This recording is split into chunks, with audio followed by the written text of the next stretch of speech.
Donc en fait l'exposition se partage sur les 3 étages.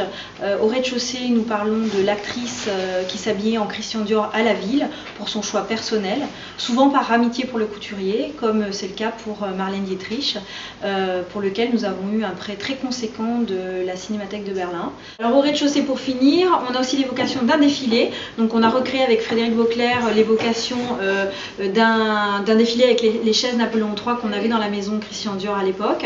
Grâce au coq réalisé par Carmen Lucini, on a déjà vraiment le vêtement qui est très bien habité. Donc on a pas mal de coques faites par Carmen qui nous fait notre fond en fait de buste. Et au dernier étage, nous avons l'actrice. Là, on va dire, c'est entre le personnel et le promotionnel.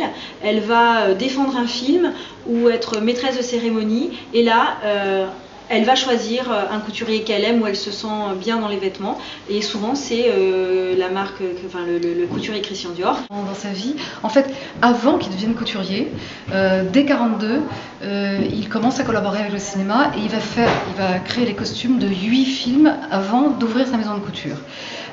Christian Dior avait naturellement beaucoup de goût et passion pour le costume de déguisement, de soirée déguisée, le costume de théâtre et le costume de cinéma.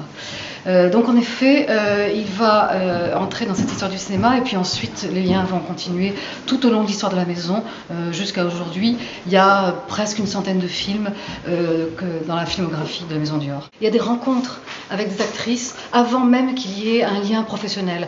Avec Marlène, oui, c'est d'abord une amie, c'est quelqu'un qui est proche de Jean Cocteau, donc qui fait partie du même groupe d'amis.